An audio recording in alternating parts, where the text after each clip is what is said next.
So ayun, nakalimutan ko atang mag-record. Hindi nag-record yung voice ko. So ayun, punta na tayo. Unang-una, punta muna ako dun sa Google Adsense natin. Tapos, usually lumalabas yun dyan sa may taas yung notifications para dun sa tax information. So punta na lang tayo ng payments para hindi kayo mahirapan. So wait lang po. Papunta natin ng payments. Pupunta po tayo sa manage settings. Diyan sa manage settings, hahanapin po natin yung wait lang po. Sa payment profile, yung United States tax info or yung tax info, makikita nyo yan siya po para sa tax info. So i-click nyo lang po yung pencil na small pencil na yun sa tabi niya para ma-edit out nyo. Actually ako kasi tapos na po ako, kaya meron na siya dyan, meron na siyang info. So pindutin nyo lang po yun, tapos manage tax info. So mariredirect po kayo nyan sa status. Ako po ay tapos na, kaya ang status is approved. Pero dahil tutorial po tayo, gagawa ulit tayo ng bago. So tatry nating tulungan kayong maintindihan or matapos itong pag-submit. Dahil kung hindi po ito matatapos within March 31, pwede pong 24% ang makuha yung tax every sahod. So submit, start new form.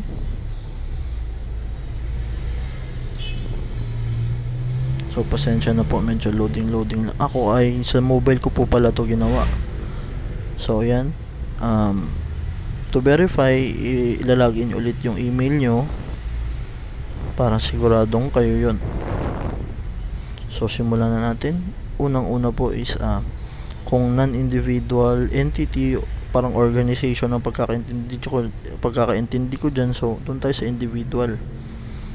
Of course, hindi po tayo residente ng United States, so no. Next. Ito po, itong dalawang to medyo tricky to. Una ko pong pinindot dito is yung pangalawa, yung W-8 ECI, pero hindi siya nagpo-push through kasi hinihingi US TIN ID, which is wala tayo. So sinubukan ko po yung una, which is itong W-8 Ben, which is this form is most commonly used by non-US individuals and would also be used to claim tax treaty benefits. So yun, ito ang pinili ko, which is go through siya, nag-push through sa next na step. So start. Pasensya na po kung medyo maingay yung mga sasakyan. I hope hindi siya nakakairita sa pandinig nyo. So yun, ito yung unang gagawin natin. So name of individual, automatic na po yan kung sino yung naka-email. Tapos yung country, kung nasaan po tayo.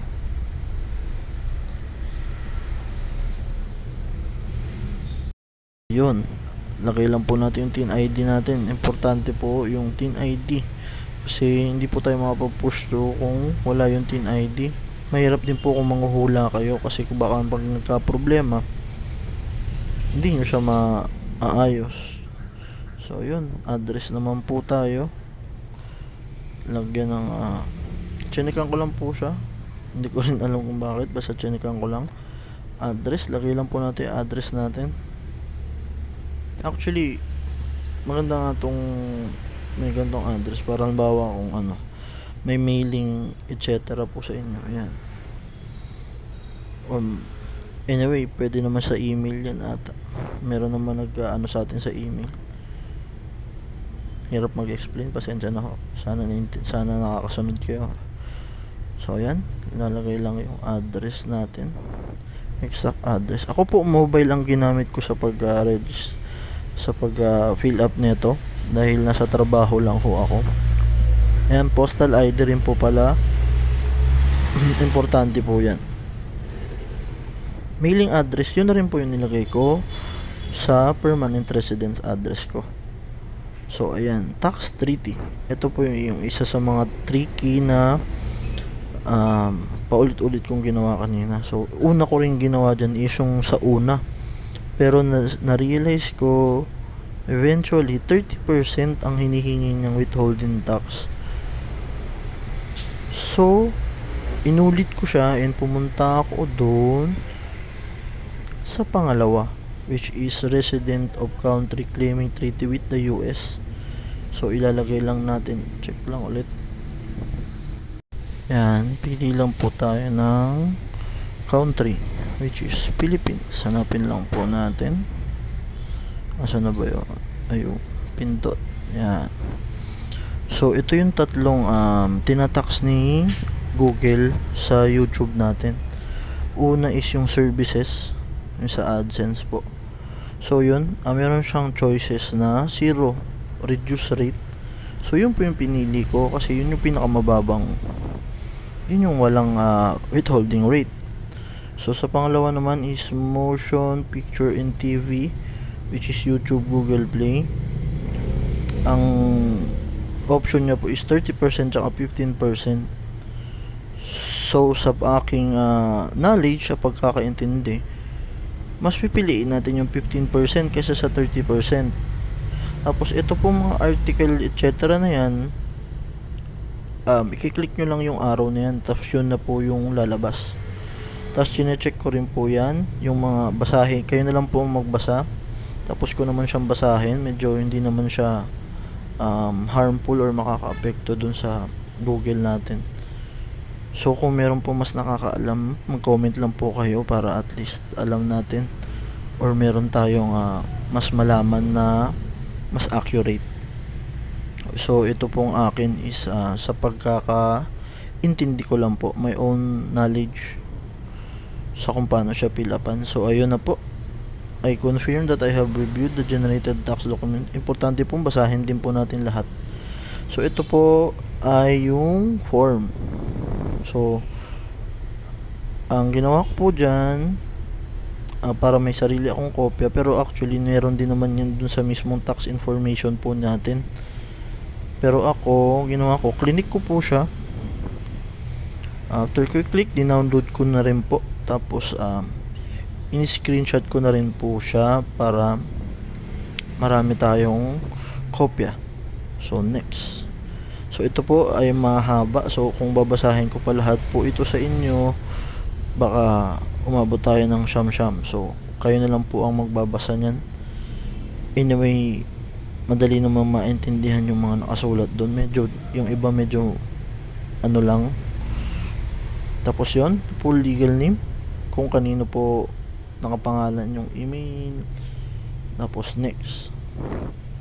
Ayan, ito po yung 6 activities and services performed. So as the individual, ang sinasabi lang po dito is nagpe-perform ba tayo within US ng activities, any, kahit anong ano. So nilagay ko po dyan is no, dahil excuse me po, dahil nasa Pilipinas tayo. So check lang din, I certify the services provided. Parang pinapatunayan mo lang na wala ka sa US, physically located ka outside of the US. I'm providing tax info for a new. Ito naman po, yung una is para po sa mga bago at hindi pa nakakatanggap ng payments galing kay Google AdSense.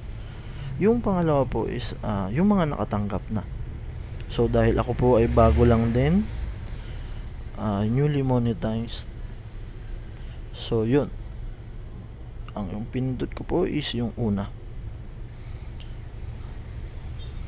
Tapos yun, since hindi ko po pwedeng isubmit na kasi tapos na po ako dyan, last na part na po yun, isasubmit nyo na lang. So makikita nyo po siya sa pag dyan sa una natin pinuntahan, na approve na po siya at okay na po siya.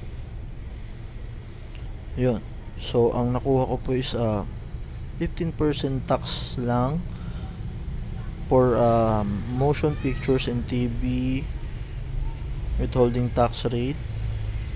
which is kung hindi nyo po siya mapipill upan, automatic po 24% po lahat. Yan. Yun ang pagkakaintindi ko po. So at least dito 15% lang po siya. Anyway, good luck po sa atin. Tsaka sana nakakuha nyo or nagets nyo naman. Medyo mahirap lang po mag-explain. Bye bye.